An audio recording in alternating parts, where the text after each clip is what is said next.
Halo, di video ini kita akan belajar mengenai bagaimana kita bisa mengimplementasikan mathematical programming di Python untuk menyelesaikan problem-problem sederhana.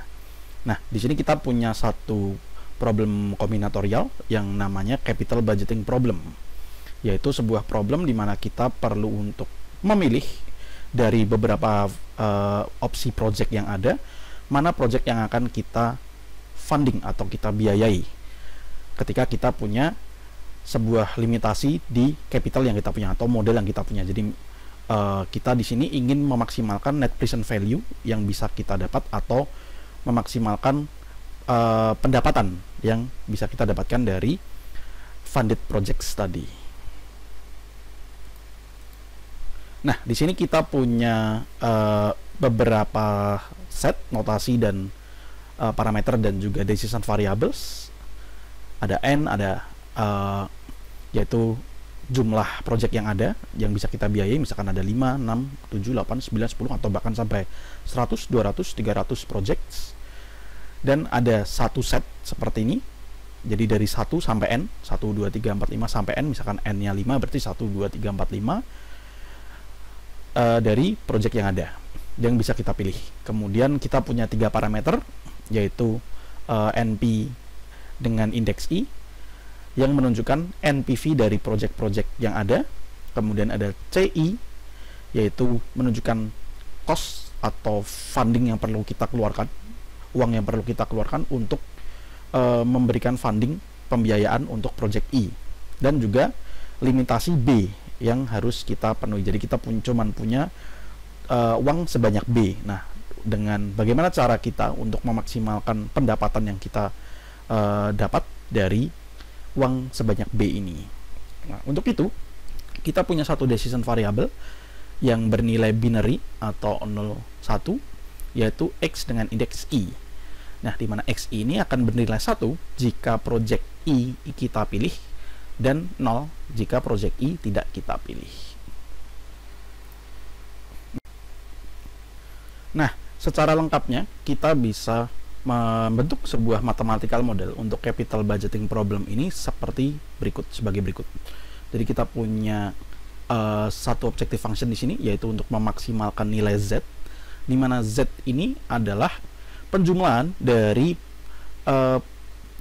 perkalian antara NPV dari I. Jadi misalkan NPV dari project nomor 3 adalah 100 misalnya, kemudian dikalikan dengan decision variable binary tadi XI. Jadi misalkan kita tadi punya NPV untuk project 3 itu adalah 100 dan XI-nya ini adalah 0, jadi kan hasilnya jadi 0. Sementara kalau dia 1, jadi dia hasilnya 1. Nah, ini akan kita sum atau kita jumlahkan untuk memaksimalkan jumlah dari profit atau pendapatan dari project ini. Kemudian kita punya 2 constraint. Yang constraint pertama adalah yang kiri. Di sebelah kiri ini adalah jumlah cost yang kita keluarkan atau jumlah funding yang kita keluarkan yang tidak akan bisa lebih banyak daripada B atau total uang yang kita punya. Kemudian constraint yang kedua, yang paling bawah ini adalah constraint untuk mengontrol nilai dari decision variable sebagai binary variable. Nah, kita punya satu contoh soal di sini, satu contoh ilustrasi.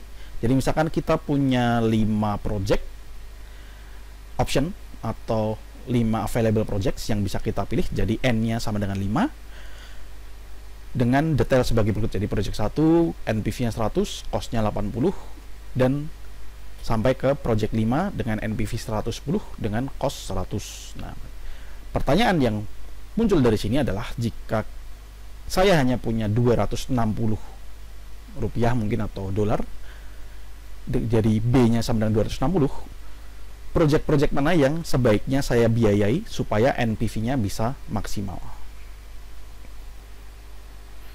Untuk menyelesaikan problem ini, kita bisa mengimplementasikan mathematical programming yang ada di slide ini ke Python untuk diselesaikan dengan menggunakan Gurobi.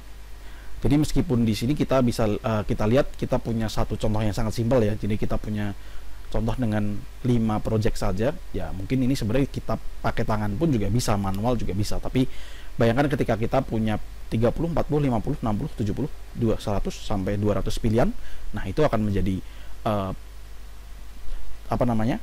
problem yang cukup memusingkan kan. Dan meskipun ini terlihat sebagai model yang sangat simpel, tapi variasi dari capital budgeting problem ini banyak diterapkan di problem-problem yang berkaitan dengan proses memilih ya. Apakah kita akan memilih opsi A, B, C, D, atau E. Nah, itu banyak digunakan capital budgeting problem ini sebagai decision support system. Nah, untuk memperlihatkan proses bagaimana kita bisa mengimplementasikan model tadi ke Python, di sini saya punya sebuah data Excel seperti di slide tadi. Jadi kita punya 5 project di sini dengan NPV dan cost masing-masing. Nah, kita akan coba untuk menerapkannya di Python. Nah, di sini saya menggunakan Spider untuk proses implementasinya. Tapi jika kalian mungkin banyak juga yang lebih suka menggunakan IDE lain seperti Jupyter Notebook, it's okay. Tapi saya pribadi, saya prefer untuk menggunakan Spider di sini karena beberapa alasan yang mungkin nanti akan terlihat di prosesnya, bahwa menggunakan Spider ini sangat memudahkan kita ketika kita berbicara tentang implementasi mathematical programming seperti ini. Nah, di sini saya sudah punya satu file Spider, project Spider yang sudah saya berikan step by stepnya seperti apa. Jadi kita di sini akan mulai dari mengimport beberapa package di Python yang kita butuhkan. Di sini kita cuma butuh 3 package saja, yaitu GuroBPy yang kita panggil sebagai GRB. Kemudian kita menggunakan 2 package klasik, yaitu NumPy dan Pandas yang kita panggil sebagai NP dan PD di sini. Kemudian kita nanti akan mengkolek data yang kita butuhkan dari Excel tadi. Kemudian kita menginisiasi set, notasi, parameter, dan juga decision variable. Dan kita menuliskan objective function dan juga constraint-nya. Setelah itu kita mengupdate modelnya supaya modelnya yang sudah kita tulis sebelumnya di objective function dan juga constraint ini masuk ke model Gurobi-nya. Kemudian kita nanti optimalkan menggunakan Gurobi. Kita panggil dia supaya dapat mengoptimalkan si mathematical model tadi. Nah, di sini kita sudah mengimport beberapa package, jadi kita bisa langsung masuk ke collecting data. Nah, untuk collecting data kita bisa mulai ini mungkin sedikit note, semua orang punya gaya masing-masing dalam menulis code. Jadi jika kalian tidak terlalu familiar dengan gaya yang saya gunakan, ya it's okay, kalian bisa kalian masing-masing akan punya gaya sendiri dan tidak ada yang salah selama apa yang kalian tulis itu bisa berfungsi. So, ya, begitulah. Di sini kita bisa menuliskan file path, kemudian result path, dan juga file name. Nah, di file path ini kita akan menunjukkan ada di lokasi mana file yang kita butuhkan. Kemudian result path, jadi nanti misalkan kita resultnya kita udah dapat, kita ekspor ke Excel, nah akan ditaruh di mana di komputer kita. Kemudian file name, misalkan kita punya tadi Excel tadi ya, kita mengekspor Excel dari hasil yang kita dapatkan. Nah, nanti filenya akan bernama apa. Nah, di sini saya sudah persiapkan link untuk file path dan juga result path-nya tadi sesuai dengan lokasi dari file data capital budgeting yang ada di sini. Jadi kalau di komputer kalian mungkin ya nama foldernya beda, mungkin lokasinya beda, bisa di C, D, E, dan kawan-kawan, ya silakan disesuaikan dengan lokasi dari file Excel kalian. Nah, sebenarnya kalaupun kalian ya mungkin sudah diajarkan juga ya di pemrograman komputer, kalau kalian tidak punya data ya bisa aja kalian langsung tidak punya Excel, kalian bisa saja langsung untuk menuliskan data kalian di Python, mungkin dengan random data ataupun dengan ya inisialisasi data lainnya. Tapi di sini kita akan lebih enak ketika kita sudah punya Excel-nya. Jadi kita bisa copy di sini untuk file path dan juga untuk result path-nya. Kemudian untuk file name, let's say kita namakan sebagai capital budgeting.ls. Kenapa XLSX? Karena kita akan mengeluarkan datanya sebagai mengeluarkan resultnya sebagai file Excel. Nah, pertama kita bisa running. Nah, muncul untuk di variable explorer sudah muncul ya, file name, file path, dan juga result path-nya. Setelah itu, apa yang perlu kita lakukan? Jadi, ya tinggal kita panggil data dari Excel tadi. Misalnya kita tulis sebagai data project. Kita bisa menggunakan pandas read Excel di dalam kurung. Nah, jadi si pandas read Excel ini akan mengambil file Excel yang ada di file path ini.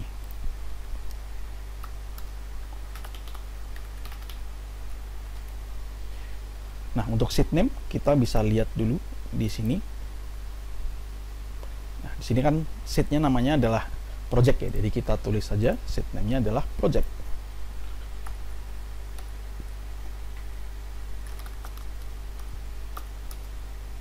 Dan karena di Excel tadi ada header di sini, jadi kita gunakan header sama dengan 0. Kalau misalkan tidak ada headernya, kita bisa gunakan none. Oke, bisa kita running. Nah, di sini kita punya file data frame seperti ini. Jadi seperti yang ada di Excel ya, ada project, indeksnya 1, 2, 3, 4, 5, kemudian ada NPV-nya, dan juga cost dari masing-masing project tadi. Nah, ini yang salah satu yang membuat saya suka dengan Spider, karena kita bisa melihat variabelnya, bentuknya seperti apa, tabelnya seperti apa, dan itu sangat memudahkan proses dalam membentuk mathematical model nanti. Nah, mungkin ini perkara style ya. Kalau saya pribadi, setelah saya punya pandas di sini, saya suka untuk membuatnya menjadi NumPy, karena akan lebih mudah untuk dipanggil. Dan dalam konteks scientific programming seperti ini, NumPy memang jauh lebih cepat untuk diproses daripada pandas. Sementara kalau pandas biasanya lebih enak untuk digunakan di data science. Biasanya saya jadikan array seperti ini. Nah, sekarang kita punya sebuah array dengan isian yang sama dengan si Excel dan si data frame data project tadi. Kenapa menjadi array? Karena array ini emang lebih enak untuk dipanggil ya. Nanti bisa kita lihat prosesnya seperti apa. Nah, dari sini kita bisa menginisialisasi notasi-notasi dan set dan juga parameter yang kita butuhkan. Jadi kalau masih ingat, di mathematical model tadi kita punya beberapa notasi ya. Satu notasi yaitu n, dimana n itu adalah jumlah dari project yang ada. Bisa kita tentukan dengan len project atau panjang dari si project. Karena di sini ada 5 project, jadi n-nya adalah 5. Kemudian kita buat setnya, set n dengan menggunakan dictionary. Karena kita ingin membuat sebuah set dengan isi 1, 2, 3, 4, 5 kan, karena ada 5 project. Jadi kita buat seperti ini, n sama dengan 1 for i in range 1, n plus 1. Nah, sekarang kita punya set n seperti ini, 1, 2, 3, 4, 5. Nah, selanjutnya kita bisa menginisialisasi parameter-parameter yang dibutuhkan.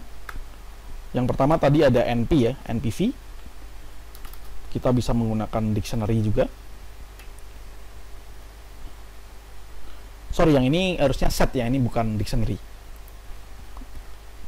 Kita bisa menggunakan dictionary seperti ini. I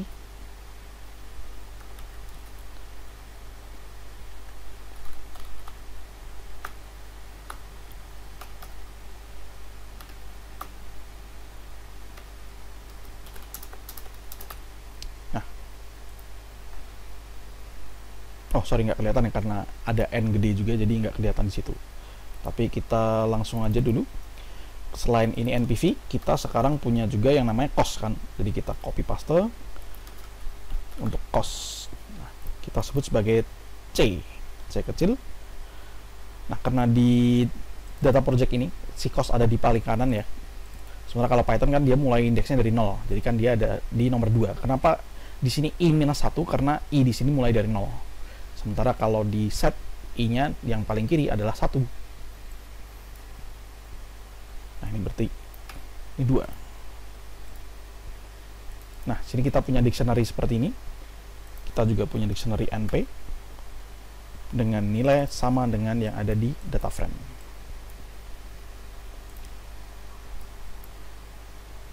Kemudian yang terakhir, jumlah budget yang kita tentukan, kita tulis saja. Sini kita punya 260 dolar ya, let's say. Kita punya 260 dolar. Nah, tinggal kita panggil semua. Oke, jadi sekarang set, notasi, dan parameter sudah siap. Kita tinggal memanggil model Gurobi dan juga kita menginisialisasi decision variable yang kita butuhkan. Nah, di sini kita bisa menggunakan sintaks seperti ini. Kita panggil sebagai model, objek bernama model. Kita menggunakan grb model. Kita kasih nama. Di sini nama ini nggak terlalu berpengaruh sebenarnya. Kita ya let's say kita tulis saja capital budgeting problem seperti ini.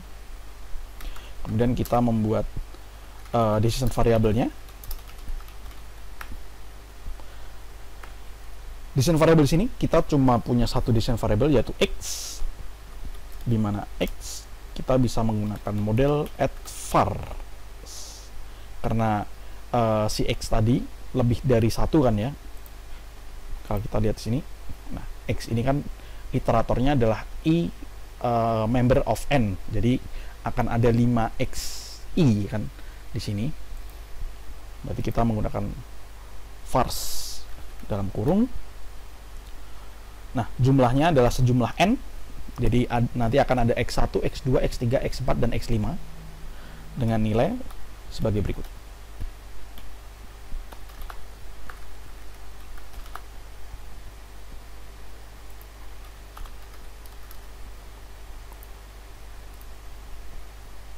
Sorry, belum. Nah, jadi sekarang kita di sini punya x, bisa kita panggil di sini. Kita punya x1, x2, x3, x4 dan x5.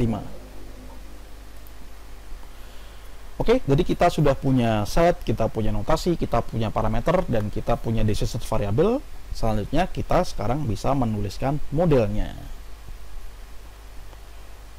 Nah, di sini untuk objective function yang pertama, kita ingin memaksimalkan total NPV yang kita dapat dengan formulasi yaitu sum dari perkalian antara NPV dikalikan dengan binary decision variable tadi. Nah, di sini untuk menginisialisasi objective function kita bisa menggunakan model sense, opsi bernama model sense. Kalau kita, karena di sini kita ingin memaksimalisasi nilai, jadi kita menggunakan maximize. Kalau kita ingin meminimalkan, ya kita menggunakan minimize, sense-nya minimize. Nah, untuk menulis objektif, kita bisa menggunakan opsi set objektif. Nah, karena di sini kita perlu untuk melakukan sum atau penjumlahan, jadi kita menggunakan opsi grb quick sum. Seperti ini, np i dikalikan dengan xi for i di dalam n. Jadi kita untuk setiap nilai i di dalam n, kita akan mengalikan nilai np dan x-nya. Kita kita bisa running satu persatu. Nah, kita sekarang udah punya model dengan satu objective function. Selanjutnya kita bisa menuliskan constraint. Nah, di sini kita punya satu constraint, yaitu constraint total cost, kurang dari sama dengan budget. Walaupun kalau kita lihat di modelnya tadi, sebenarnya kita di sini punya dua constraint ya, yaitu constraint total cost dan juga constraint untuk nilai variabel decision variable x-nya, yaitu binary variable. Tapi karena kita di sini sudah menuliskannya sebagai binary, jadi si Gurobi akan secara otomatis melimitasi nilai dari x sebagai 0 atau 1. Nah, di sini kita untuk menuliskan constraint, kita bisa menggunakan opsi add constraint. Nah, sini kita bisa lihat ada dua tipe add constraint, jadi tanpa S dan juga dengan S. Nah, karena di sini kalau kita balik lagi, di sini kita tidak ada iteratornya, jadi kita hanya punya satu constraint saja. So, kita tidak perlu menggunakan S. Kita bisa menggunakan sama dengan yang tadi, karena kita akan melakukan sum, GRB quick sum.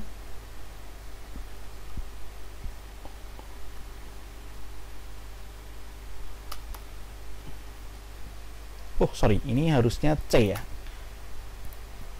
Berarti CI dikalikan dengan XI for I di dalam N, nilai yang harus kurang dari sama dengan B.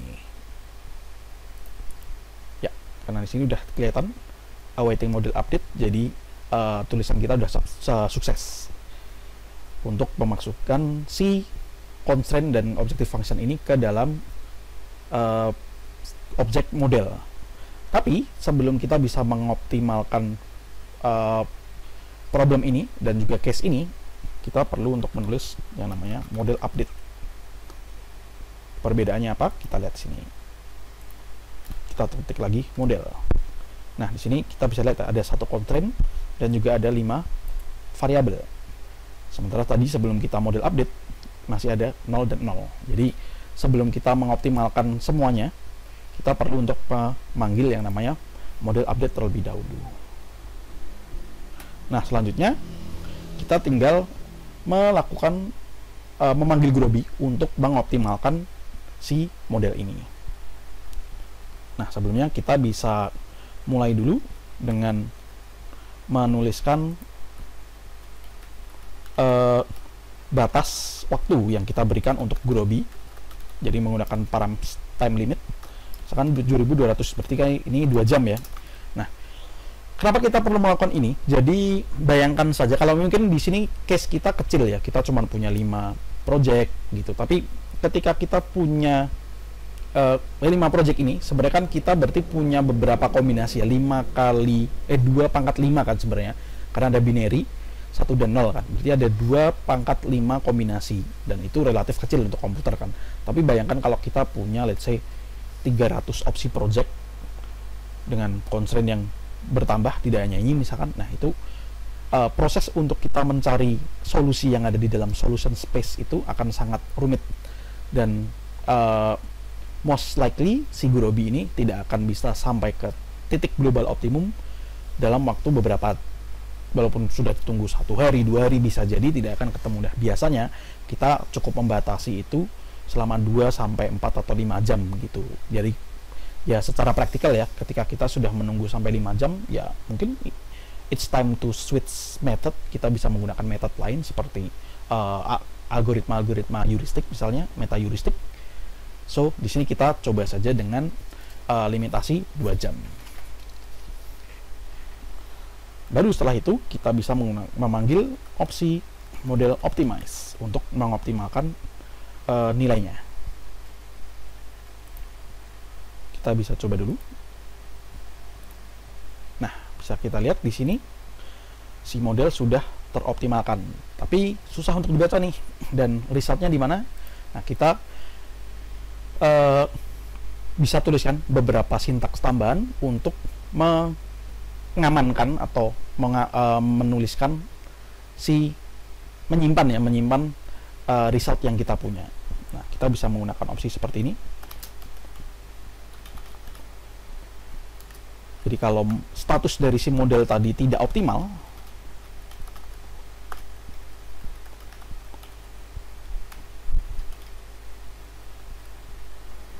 jadi kalau dia nggak optimal, kita bisa print pesan yaitu something wrong. Otherwise, kita bisa print bahwa optimal objective value-nya. Ini opsional ya. Kalau ini mau ditulis ya silakan, kalau nggak ya nggak apa-apa kalau di bagian ini.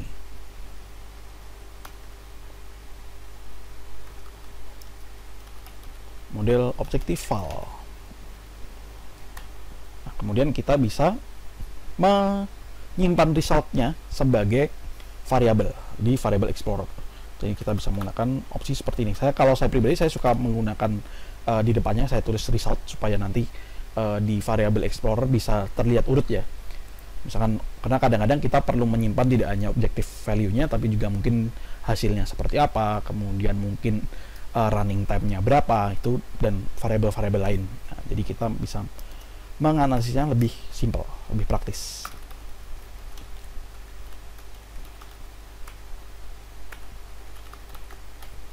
Kemudian kita bisa cek project yang dipilih mana aja. Kita bisa menggunakan list seperti ini. Jadi I nilai I yang mana di dalam N yang mana memenuhi XI lebih besar daripada lebih besar atau sama dengan 1. Jadi karena kalau kita lihat di sini kita panggil misalkan X ya. Dan ada X yang nilainya 1, ada X yang nilai 0 kan. Nah, kita simpan di sini. Jadi kalau dia nilai 1, kita simpan ke list ini. Jadi X kalau kita cuman memanggil XI saja, kita tanpa titik X di belakang ini sebenarnya opsi dari Gurobi untuk memanggil nilai yang ada di dalam sebuah variabel Gurobi. Nah, kita coba dulu. Nah, sini kita bisa lihat ada result objektif di sini, ada nilai project yang project-project yang kita pilih. Jadi ternyata kita paling optimal adalah memilih project 1, 4, dan 5 karena kita cuma punya $260. Nah, kemudian kita bisa menyimpan result ini ke dalam sebuah data frame.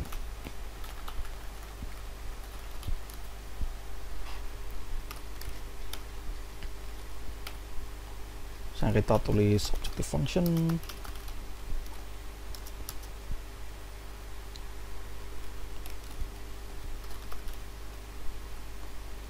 ini result objective, kemudian selected projectnya kita isikan dengan project selected. Dan kita tuliskan kita panggil satu function namanya di dalam Pandas yaitu Excel Writer. Nah, kita bisa menyimpan hasilnya ke result path yang sudah kita tentukan sebelumnya.